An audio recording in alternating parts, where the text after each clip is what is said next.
mbokk yi ñuy seetaan ñu ngi leen nuyu bu baax di leen gërëm dellusiwaat nañ ci yéen seen émission bii di Xadra Kër Ñang TV ñu leen wax tamit ngeen continuer di abonné suñu chaîne YouTube bii di Kër Ñang TV waaye tamit di commentaire ak nit noonu tamit defal ay j'aime bu ko defee ngeen gën a xam fi liggéey bi toll ñu xam ko tamit yéen nan ngeen ko gisee ñu am mbégte nag dellusiwaat yéen ci Xadra Kër Ñang TV ma ci ànd ak soxna nga xam ne tey nag ñu am mbégte daal gan bu mag koo xam ne si ni mi ngi bokk na ci kilifa diine yi fii ci Kër Ñang wax Serigne Khadim Ñang bokk nekk une Serigne Modou Awa Balla Ñang une Serigne dëkk Ñang. waaw mbokk internet Kër Ñang TV ñu ngi leen di nuyu di leen siyaare di leen baal àq bu baax dina wax ngeen continuer di abonné suñu site bi Kër Ñang TV ngeen continuer di sem di commenter te nag ñu ngi am gan bu mag di seen ñu koy wax Serigne Khadim Ñang di jeune marabout ci Touba Kër Ñang kon Serigne Khadim ñu ngi leen nuyu.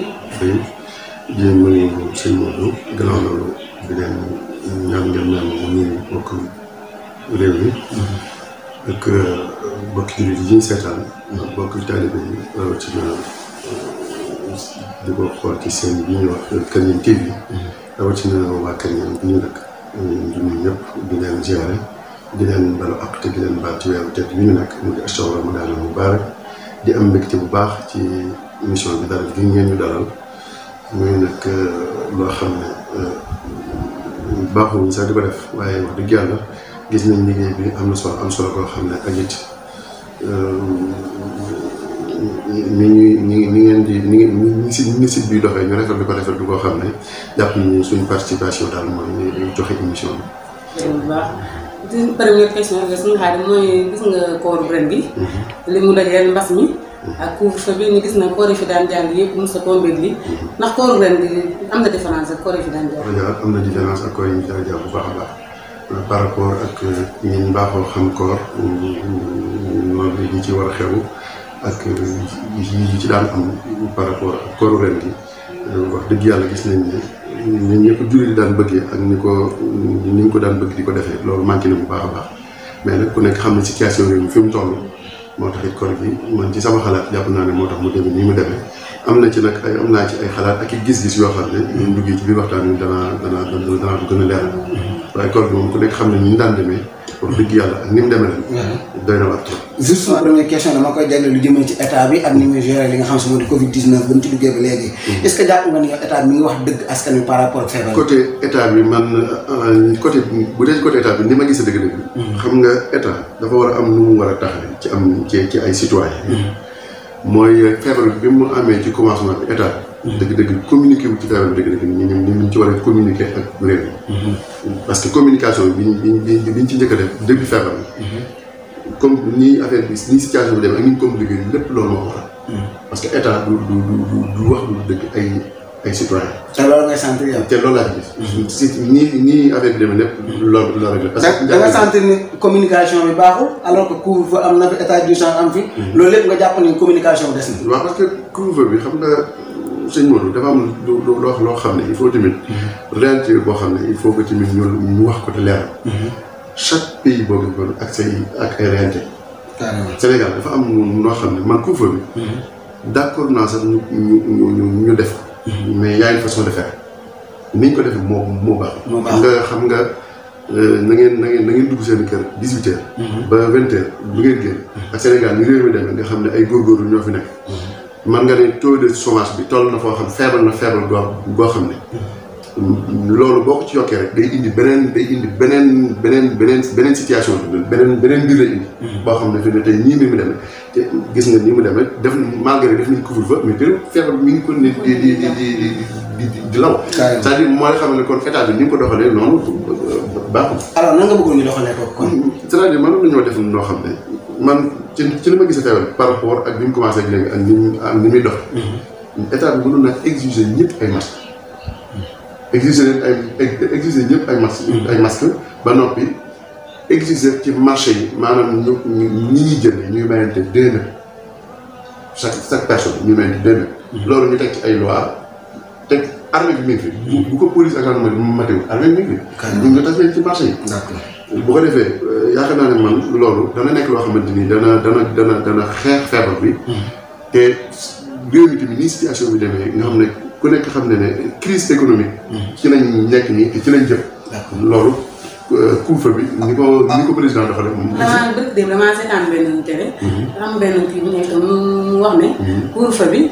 masque yi nga xam ne moom lañ digle pour ñu koy takk yëf yi du masque nag dañ koy war a boole ay lunettes. ndax yëf yi ni muy wàllantee ci diggante gi mi jëm ci bakk noonu lay wàllantee ci bët. waaw xam nga da ngaa confirmer li ma doon wax ni état bi ni mu communiquer ci feebar bi baax. parce que ñoom da ngay gis rek à chaque fois danañ génn ñoom wax lu bees loo xam ne du bokk ak li ñu njëkkoon a wax ne lii mooy geste barrière. da ngay gis rek comme par exemple benn citoyen bu taxawee ci benn télé war nga déglu ñoom man dama koy seen i communiqué bu baax a baax. boo dégloo benn rajo bu siiw bu ñu xam ne damay bañ a def publicité boo ci déggee dara rek demee moom ca suba ga da ngay di état bi communiqué ci loolu. c'est-à-dire ñoom bu ñu nee nangam dañuy état bi te état wutu doxee noonu. état dafa war a bala muy génne dara. maanaam war na koo seet bu baax a baax. d'accord parce que ñoom foofu ma déwle ko. parce que li Soxna Ndiaye wax dafa am solo. xam nga ñoom wax nañ ne masque yi geste barrière masque yi moo ci jiitu.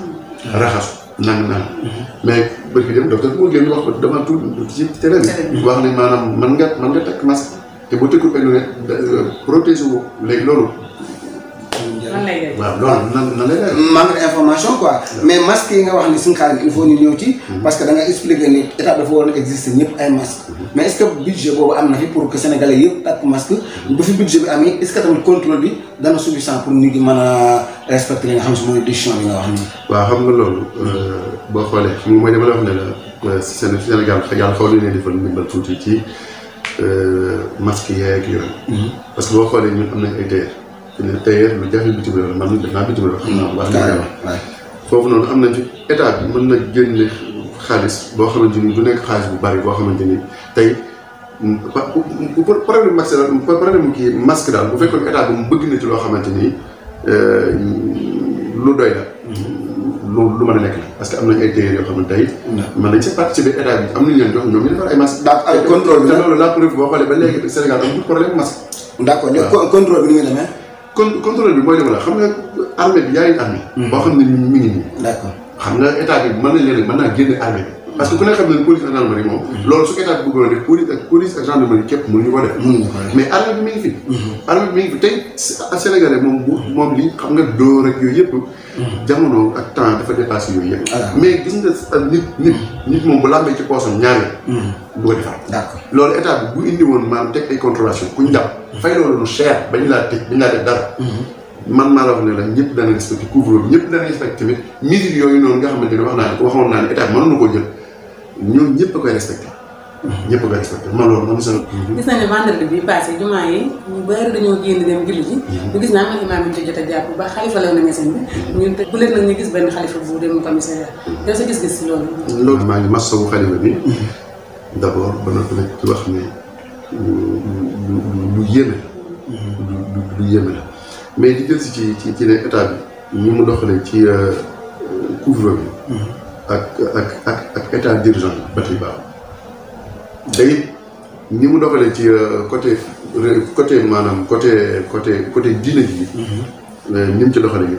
baaxul ci ban côté noonu. ci ban côté foofu lay nii parce que xam nga boo xoolee bu dee ci côté état bi. comme conseil ministre yi am ak. télévision yi ñuy faral di seetaan nag.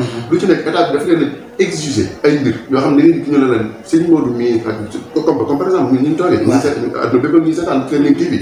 mais gis nga ko rek xam na ñun mayante nañ 1 mètre 1 mètre.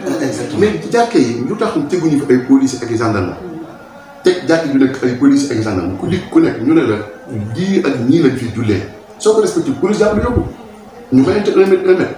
service tamit dañoo teel a communiquer ci feebar bi ak état bi dañ leen a teel a accepté te ñoom defuñoo discuter wuñ ak état ba am consensus. état bi dañ ne nangam lañ bëgg rek Serigne si fekk leen sans réfléchir donc damay préféré di sant Serigne Mountakha. di ko ñaanal yàlla yàgg ko fi. yàgg ko fi loolu ba liggéey bi ñu liggéey Cheikh Khadim mu matale ko. moom lim ci moom li ko ci fekk sax fekk ci beneen fekk ci ñu bëree bëri. pour bañ a tudd kenn. parce que moom au moins waxtaan naag ñu seq diine ji fii Touba joxe fa ay consignes. consignes yoo xam ne nañ koy jullee na ko ñëpp respecté. loolu au moins sax moom def na ko. mais ñeneen ñi mu defuñu ko état dañuy fermer la ñoom ñu accepté. donc nag si man xamoon naa ne situation bi ñu danañ ci egsi. parce que comme accepté nañ ko ba noppi ba état bi jël yooyu. décision. maanaam ñoom ñu bëgg caa par état bi loolu du ci génn. mais suñu xaar nag bu fekkee dañoo nekk ci réew moo xamante ni peut-être dëgg la. kilifa diine yi ñu ngi fi. mais tamit nan d'accord que ne tamit état bi moom mooy ki nga xam si mooy définir politique de la nation c'est-à-dire moom mooy wax nii la ñuy doxalee réew nii la ñu ko doxalee. bu fekkee état bi jël na décision kilifa diine lan nga bëgg ñu def dañoo war a opposé wu par rapport ak li état bi wax wala dañuy adapté wu ci li état bi wax. waaw xam nga sëñ Modou état dafa am lu muy doxee. xam nga état dafa jiite ay citoyens. mais ça veut dire que dafa leen jiite ci ak notaire. xam nga c'est-à-dire ñun bi ñuy faru njiitu réew dañ ne président bi dafa dikk proposé ñu ab politique ne ñu nii laa bëgg a yore réew mi ñu xool ko loolu càmbar ko mu doy loolu moom réew mi tamit xam nañu ku nekk xam na ne damay bañ a guddal. la commencé ci damaa xamul ki njëkk a nekk président Ngalanu loolu damay bañ a juum ci. Senghor wala. non naa commencé ci Senghor pour bañ a compliqué. donc li commencé ci Senghor ba ci Abdou Diouf ba ci Abdoulaye Wade. ku nekk xam na ne chefs religieux yi am nañ cër bu wér ci Sénégal boo xam ne ñun ñëpp dañ leen ko accepté nangu leen. c'est-à-dire foofu laay waxee. waxuma ne sax moom état day jël benn décision benn décision ni lii laay def. chefs religieux yi ne ko doo def nii xam nga du demee noonu. ñun à chaque fois chefs religieux yi ak état dañ ñaan am waxtaan consensus ba déggoo. ci dara lii lañ bëgg a def. ñoom ñu xool loolu seen diine segg ko ci seen diine. segg ko ci ab citoyen dëgg-dëgg ak julli dëgg-dëgg ni mu war a comporté woo. ñu accepté donte état laïque lañ yor. donte état laïque lañ yor te état effectivement état laïque lañ yor. comme état laïque lañ yor. julli yi dañ cee am ñoom it seen cër. moo tax ñoom ñu war a taxaw loolu impose état ni ñun nii lañ ko bëgg état ni ngeen ko bëggee. du mën a nekk nii la war a demee. ci point état def ko. d'accord ci point boobu suñu xaalim nguur gi ak lu jëm ci wàllum coronavirus ba tey la ñuy dese ni sax ndaxte Ahmed Khalifa Niass moo gën a révélé daal di génn information wax que ni président de la république may na ko mu daal di ñaan na ko ci ngir mu génne mu lëfee lii di couvre-feu bi plutôt ba 6 heures du matin commencé di 22 heures ba 6 heures du matin est-ce que jàpp nga ne loolu décision bu baax la boo xamante ne nii c'est-à-dire manière bi président génnagul waxagul dara maar lañ jox rendez-vous dana wax askan wi Ahmed Khalifa Niass génn ni moom moo ñaan président loolu président d'accord na accordé na ko nee na dina ko may manière bi ak timing bi est-ce que yow foog nga ne état bu correct noonu la war a doxee. non malheureusement mais état bi ni muy doxee dama ne baax dañ ne c'est comme si état bi sax amul cellule communication. parce que gis nga fuite boobu lu garaaw a garaaw la. carrément lu garaaw parce que ñaari kilifa yu waxtaan. affaire bi maanaam président jëlagut sax décision wax kenn xamul li muy wax affaire bi fuite. ba adduna bépp dégg lu garaaw a garaaw bi noonu. carrément mooy ne toujours damay jël ci ne état bi ni muy man sama gis-gis. ni muy doxee. ak ni ñuy communiquer ak nit ñi ak information yi ñuy génn. loolu lu garaaw a garaaw. maanaam communication quoi. waaw donc loolu laa ci wax mais yokk couvre bi ñu yokk temps bi. loolu lu normal la. même avant koor gi man sama gis-gis wutoon na demee mënoon nañoo def. mënoon nañoo def 7 heures à 23 heures. à 23 heures moom. nit kuy dox farata dootoo gis ci benn. waaw mais noonu la waroon a demee. waxuma la sax ay koor mais noonu la waroon a demee avant. ci point boobu nga baal ma soxna Ndiakhate. pour ñu conclure ci bala nga ñëw sa beneen question bi. mu Ahmed Khalifa Niass nee na moom la état bi may. kon léegi état bi sénégalais yi nga xam si ñoo ko fal. naka la ñuy président Macky Sall di expliquer ni. yéen laa xool leen arrangement def plutôt que dañ may ñaan ci l'autre côté ma leen a may est-ce que waroon a xool li sénégalais yi bëgg. mu may leen ko. au lieu que mu dem toog di xaar benn nit ñaan ko mu doon di ko may est-ce que Sénégal lay liggéeyal carrément. sëñ Modou jërëjëf ci sa question parce que question bu am solo nga posé bu am solo. nga xam nga ñun li suñu problème ab africain dama wax ci Sénégal moom dafa ràññeewul li nga xam ne moo ko moom ak li nga xam ne da ko dénkaane. c'est-à-dire fi ne tey suñu ma namee woon ministre suba xam nga lu ñuy wax. ministre bi moo ma defal nangam. parce que man amul lu ma lay defal. Sénégal ñoo ma dénk ak ministère ma dikk jiite ko war nañ ko jiiteel ci njub ak doxalal leen ko ñoom niñ ko bëggee ak doxal ko ci sàcc réew mi. loolu lu garaaw bi noonu ñoom fi ne nii comme dama koy wax ci ndey bi gi nga xam ne moo jiite gouvernement muy président.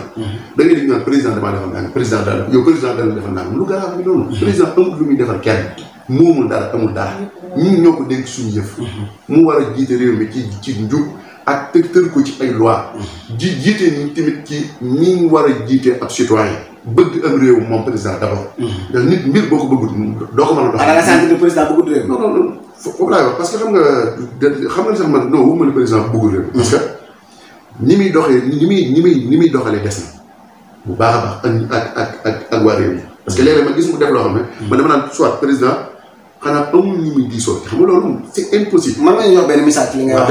benn misaal moom. couvre-feu bi couvre-feu. jékki-jékki rek da ngeen néew mën a communiquer wut ak sëriñ si. parce que amu foofu information. mais bu amoon. nit ñi situation bi du demee. mais woon na ñi nga xam si moom la seqal opposition bi ak artistes yi ñëpp ba ci sëñ Mor Kara sax gis naa ko te kilifa gi moom. waaw loolu lan mooy suy bi xam nga mu wane ne yow est-ce que si yow en tant que journaliste est-ce que xam nga loolu suy bi. suy bi fan la mujj. am damay ñëw pour laaj. net suy bi kay fi mujj njëkk gis président mu toog ak njabootam maanaam di jouer lido. foofu suy bi mujj. man loolu ba tey xuma suy bi fan la mujj. moom laa lay wax ne la. des fois suñ njiit loolu nag. suñu njiitu réew yi ñun ñoo nangu ñu jiitee ñu noonu. c'est-à-dire ñoom dañuy mel ne. ñoom bu ñu dikkee. bu ñuy laaj réew mi. léeg-léeg sax da ngay gis ci yaari wax. dañ koy wax yow président bi ngay laaj réew mi. yaa ne woon nangam.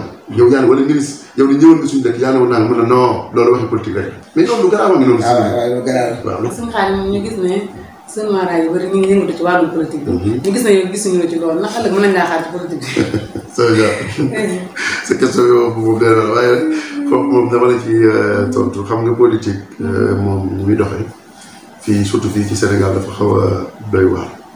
ndax politique dara ñëw ci ndax l'islam ci politique dafa yonent bi sallallahu alayhi wa sallam taxawal. mais politique nag bu rafet politique bu dëgg politique bu wax dëgg. politique bu rafetal woote ci woo nit ñi ci ay jikko yu rafet ak lu baax. ñun nag fii ni ñuy politiquer li tax sëriñ su bëri ak ñi nga xam ne ay gor lañ di xaw a daw politique. mooy ni ma lay wax c'est-à-dire mooy waxante bu ñaaw wax ju ñaaw ji ak defeteen du ñaaw ak yu bëree bëri yoo tax na ba tax na kilifa yu bëri duñ ci nangoo dugg waaye nag du ma ci dugg ndax ku bëgg sama réew laa. waaw waaye nag moom pare gu ma daal pour dugg politique. mais mën na la xaar ëllëg nga dugg si. dama lay bañ a wax waaw. ne déet waaye naa daal pour l'instant pare gu ma. kon wax bi léegi. xam nga am murid foofu li ma la ko doon. xam nga am murid toujours day am lu ko tënk. toujours day am lu ko tënk. ndigal mën na maa dab tey def loo mu politique. boobaa tamit du ma ko bañ. d'accord peut-être li ñu des si temps ba sa dernière question sama ñaar. moom man saa nit la. gaaw a mer la wala di waaw xam naa du ma ne ku baax la. ndax loolu nit du tàgg boppam. carrément waaye li ma bëgg a doon mooy taalibu Sëñ Tuubaa. ab jullit laa bëgg a doon d'abord taalibu Sëñ Tuubaa laa bëgg a doon. Sëñ Tuubaa lu mu taalibeem ci loolu laay doxee waxtu bu nekk di ko sàkk ci suñu borom di ñaan Sëñ Tuubaa yi nangul ma ko.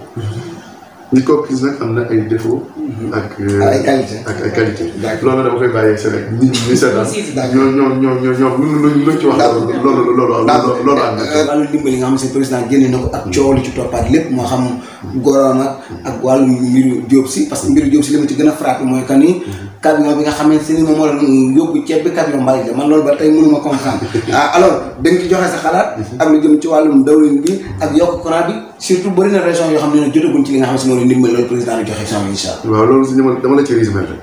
loolu dañu man sama xalaat mooy li ma la gis état bi ñu ngi ci comme bu dee ci wàllum ndimbal.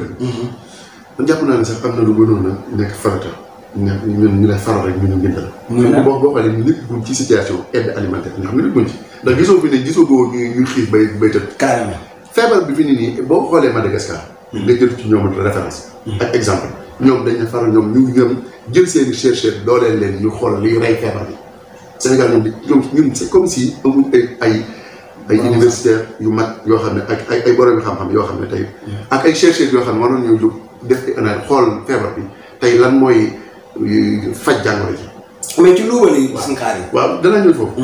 loolu ñu nekk nii ñun dañuy far rek ñu ne ceeb parce que loolu état toujours loolu la ñu nekk lekk rek.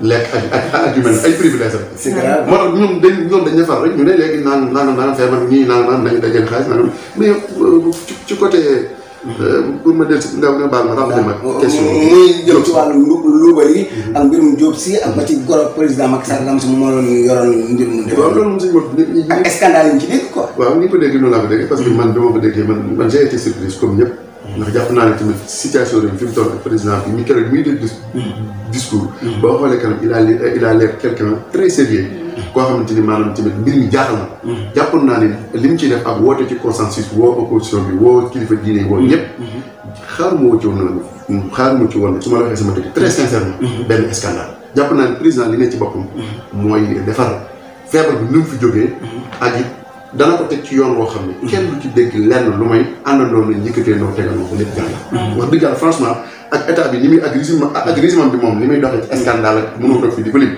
xaaruma ci woon loolu moo tax lii bi ma ko ci gisee man li ma jàpp mooy état bi est-ce que sérieux nañ ci lii ñuy woon nit ñi ak feebar rek est-ce que sérieux nañ ci da ngay am dugg ne est-ce que damaa am dugg ne est-ce que ñoom sérieux nañ ci lii ñi maanaam liñ ñuy woo est-ce que sérieux est-ce que feebar bi ñoom ñor na mais président mujj na résoudre problème parce que créé na benn comité pilotage boo xamante ne actuellement moom mooy xeex li nga xamante ne moo di Covid 19 bi est-ce que loolu du jéegu mais comité boobu xam naa dégg ko fan yi scandale moom it bi ci xam ñoom ñu ne far rek ñoom defaguñ sax di laaj ay prix incroyable mais dañoo amul déggoo seen biir parce que ñii dañoo laaj ñii ni garaawul nan bàyyi noonu mais ñoom sax ñoo war a mujj ñoom tey parce que comité bi yow en tant que journaliste def sa investigation amul ku ca nekk koo xam ne nekk na ci situation bu maanaam tumuranke dara suñ kaa leen émission bi jeex na peut-être yow dina allez-y soxna nga xaj waaw sa xaar émission bi jeex na ñuy gërëm soxna Ndao bu teraange gi keroog gi léegi nag ñu mën a bëggoon la laaj tuuti xam naa ne sensible la mais daal laaj soxna Ndao bu daal Google bi déggoo bi lan moo ko war a déggoo bi daal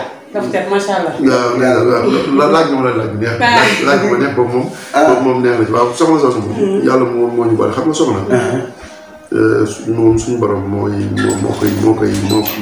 leen di boole koo xam ne moom moo xam ndax tey kenn ku nekk mënoo dund ne mënoo wax si àdduna ne boo tollee takk jabar kii lay takk suñu borom moom moo naan kii ak kii la ba noppi def sabab yi nga dem doxe ko yàlla moom moo ñu boole muy soxna soo xam ne dëgg yàlla toog ma fii di ko jeter ay fleurs loolu mais nit ku baax la mais ñu gis na fii kër ñam surtout fi ma nekk laa mën a xam kër ñam yi nekk ni ñu bàyyi rek couple bi comme ni ngay dundee sama moom jafe na fi daal dafa raar pour nga gis ko même Touba dafa raar waaw xanaa ñaanal leen yàlla ndax xam nga jigéen man dama ci am ay gis-gis yoo xam ne te tamit ñu baal ma bëgguma tooñ kenn waaye xam nga Touba dafa am benn façon tibb nit bu fi nekk ñoom jigéen soo ko wormaalee wala sa soxna sax bu ñu yónnee wala sax ngeen ànd maanaam diisoo wala ngeen am nu ngeen ni doxee sax dañ ngeen déggoo quoi dafa ragal jamono wala da ko liggéey te maanaam ak couple noonu la war a dégg carrément maanaam dañoo war a am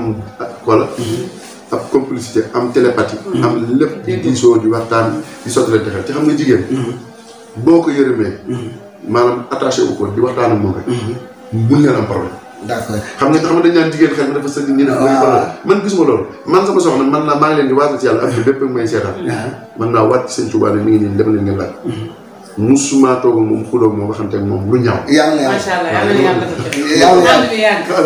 yàlla yàgg wax dëgg yàlla loolu suñu xaar nit yëpp mën a seede la. wax dëgg yàlla ñu ngi ci dëkk kër ña ci dëkk benn dëkk ci leen dëkk te nit ñi à chaque fois yu mel noonu la ñëpp di seede te ñu ngi ñaan yàlla nag mu gën a sax gën a yokku te tey ñu peut-être expliquer tuuti rek ni loolu mooy lu normal nekk loo xam si ne lu anormal la wala loo xam si ne benn ay effet secondaire daf ci am mooy normal li nga xam nit yëpp noonu lañ war a dundee ñu ngi leen gërëm baax di leen sant suñu xaar ñu jox la nga tàggatoo ak téléspectateur bi jërëjëf sëñ Modou di leen sant di leen gërëm wax di yàlla di leen wax nag ne leen am naa mbégte bu baax a baax ci dalal bi ma dalal ci émission bi may ma it àdduna bépp di ma seetaan ma mën a exposé lu bari ci sama vie mu joxe sama xalaat ci réew mi fii mu toll loolu maa ngi leen di sant di leen ci gërëm di sant sama rek du baax di soxna Dia di rafetlu moom liggéeyam bi xam nga liggéeyam bi maanaam dama koy faral di seetaan mais léeg-léeg nga commencé seetaan dara commencé seet dégg loo xam ne du la encouragé da ngay jàll mais émission yi bi def yëpp dama koy seetaan ba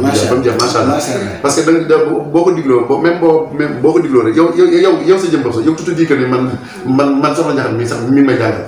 waaw wax dëgg yàlla. te maa ngi foofu rek pour wax ne maa ngi ñaan suñu bokk jigéen ñëpp. ñuy seetaan émission bi. macha allah. te jàppale site bi di Kër Ñang TV ndax buñ ko jàppalee su mu jëm ci kanam. loolu intérêt dëkk bi la. te mën naa dem ba jural dëkk bépp. di rafet li liggéey bi te dinañ wax ne site bi li ko mën a doxal mooy ñuy aimé. maanaam ñuy abonné. waaw nañu abonné ci site bi. parce que loolu mooy li nga xam ne moom mooy tax ci télé bi. mën a objectif am. mu mën ko atteindre.